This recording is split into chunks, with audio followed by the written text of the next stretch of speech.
So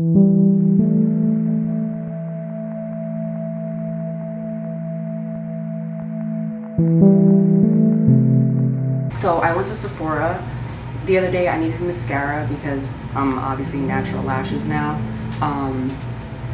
And I usually go to Walgreens to get a cleanser, but the dude was like, yo, try this. It's like a makeup remover, it's a gel cleanser. I wanted a gel cleanser, and it's $40. And I was like, oh, that's crazy. And I usually just get the CeraVe one, and it's like, what, 12 bucks? And then he was like, yeah, but trust me, you're never gonna want another cleanser again. And when I tell you this man did not lie, bruh, I'd be excited to wash my face. I don't think you understand. So like, it really does take off like all your makeup. Like it's just, well, I don't really put that much makeup on, so. It takes off all of my makeup. Feel clean. Side note, so ever since I stopped doing lashes, I'm starting to like really like it. Like I'm liking more natural faces. Like when I see girls that don't have lashes on, I'm just like, damn. You know, because it was really making me insecure to the point where it was like, I can't do this photo shoot because my lashes aren't done, or I can't go out right now because my lashes aren't done. And it was like I forgot what my face looked like naturally without lashes. I quite like my face, but I was made to feel like I didn't as much, you know? So I'll put in just some black one. But you're in the house. I know. It's habit. Side note to the side note, I have anxiety, like really bad anxiety. And if you're like me and you're somebody that suffers from like anxiety all the time, you'll have like these spells where you're just like up and down. And like this past week has been like really tough for me. I'm just gonna set you right here on my bed because I don't want to carry this. Like I haven't been able to sleep properly. Literally it's been like 5 days and I'm getting like maybe 2 hours of sleep.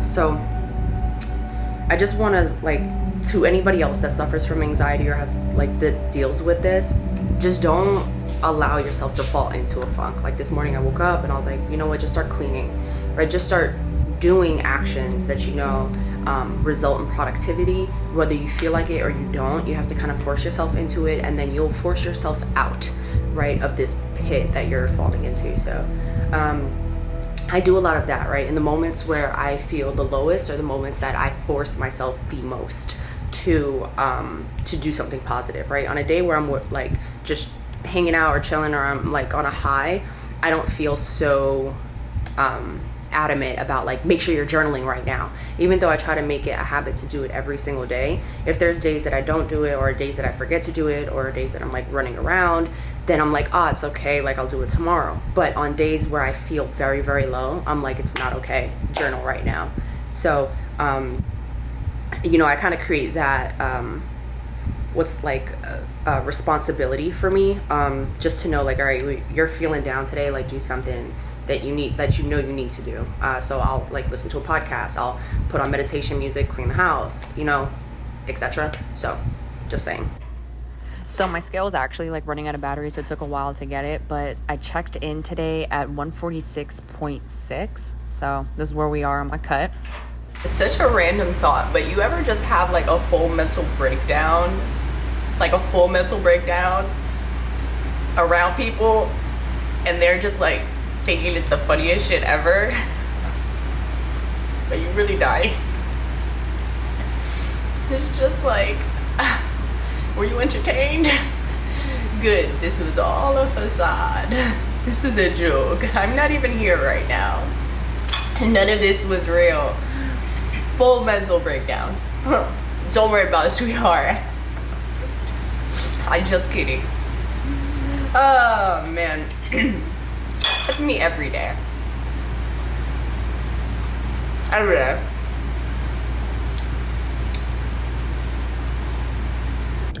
Okay, y'alls, we are dressed and ready. We're going to shoot. I'm just gonna go to like a hotel that's a couple blocks from my house. It's really pretty. I'm gonna do 2 shoots. One like bikini bathing suit, like this kind of vibe, and then the other one, it's just gonna be my Halloween costume, because I'm pretty sure that your girl's not gonna be taking pictures on Halloween. Yeah, so we out here. The one thing though that I did want to talk about a little bit in reference to anxiety, because that's pretty much the topic of my life right now. So it unfortunately is going to be the topic of we can do without these of your life, or at least for the duration of this YouTube vlog. But so because I suffer from relationship anxiety. That's really mainly what it is. Just, you know, people relationships and romantic and so forth. And I find myself battling, like, is this intuition? Am I overthinking? Is this me, you know, picking up or perceiving red flags? Or is this anxiety? And you have to really, really, really be a very understanding person when you're dealing with other people and you yourself have relationship anxiety, because you don't know if you're projecting. It's very, very hard to tell.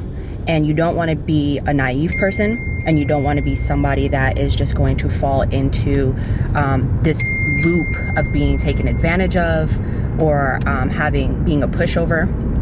You never want that to be who you end up being. You want to be able to have a backbone and be strong and, you know, require people to step up to the plate when they are in your presence. Let me just mute that because that is distracting me. Jeez. And so stepping into that, I had a huge filter, and as soon as I saw anything that I was just like, no, this is a red flag, I would just cut that person off immediately. And this goes for friends, everything, right? If I feel like your characteristics are shallow, or if you're like a user, or if you're a manipulator, or if you're somebody that doesn't have compassion, or if you lack feeling guilty, like if you can just openly lie to people, you know, friends, even like anybody, like you have no problem lying, that's a red flag for me. I just don't want you around my life, because who knows what you would end up lying about, or, you know, misconstruing and so forth. So I have these same filters, if not thicker ones, when it comes to relationships. And then so you also see your partner through, like, you know, this rose-colored glass. And there's a lot of battling that, and then, you know, your past traumas, and then you just end up projecting a lot. So I just want to say, communicate a lot. If the person is right for you, they're not going to get bored or tired or feel like you're nagging or feel like it's just too much, they don't want to deal with you, because then that person isn't for you. That person doesn't actually care about what's going on with you. That person doesn't actually care to have a relationship with you. So if you feel yourself like becoming overwhelmed with anxiety in your relationships, and you're like, this is way too much and I can't quiet these thoughts on my own and I need clarity, that's okay. It's okay to ask for clarity. And the people that are meant for you, and the people that actually care about you and care about mental health and care to see your relationship grow and flourish, they're not ever going to be like, oh, I don't want to deal with this right now. No, because the people that I love and I care about and I want in my life, if they're coming to me and they're like, yo, Neb, like, what the fuck? You know what I'm saying? I'm going to hear them out, and I'm going to be like, damn, you know what I'm saying? Like, maybe I need to fix something, or maybe I need to address something. So just saying that. To some degree, though, you do have to pick and choose your battles. I'm not saying complain about every single thing ever. You know what I mean? When you really feel like, yo, it's one of those things that I really can't differentiate. I cannot tell if, you know, you miss me or not right now. Then that's like, you know, go through everything, go through all of the signs that made you think that. And then, like, if it's to the point where it's just like, damn, this person constantly is doing certain things to make me feel unwanted or whatever, then address it, you know. But we can talk about this for a million years. I just got to the parking lot. I have to hit up the photographer. We'll touch more into this just because I feel like it's just some powerful shit, you know. But yeah, so we will be right back. I don't want to keep this kid waiting.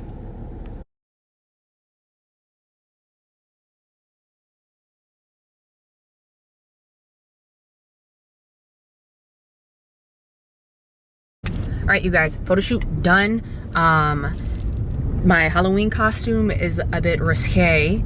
I don't always do it, but when I do it, I do it. You know what I mean? I don't know if I'm gonna post any of those photos. I'm gonna post them. I mean, I look good, but I look like I'm selling something. You know what I mean? Anyways, so, side note, Tori Jones, listening to this album, this entire drive, it's called I See Mantras. This thing.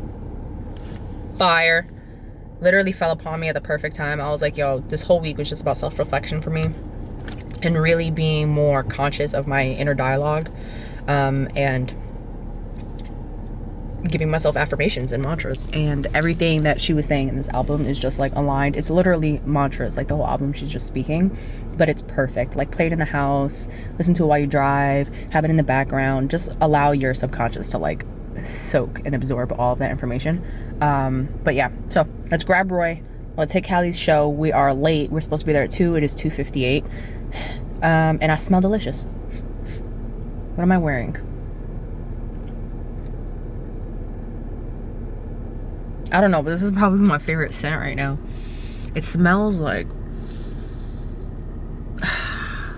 springtime. Like it smells, I don't know how to explain it, but it's just like you just want to cuddle, you know? Like, oh God, I just want to snug up on you and just rustle in your hair. Like that's the smell that this is. I don't know if that gave you any information. Somebody's like, it means floral. It could not be floral at all. I don't know. But yeah, so I'll tap back in with you guys at the show.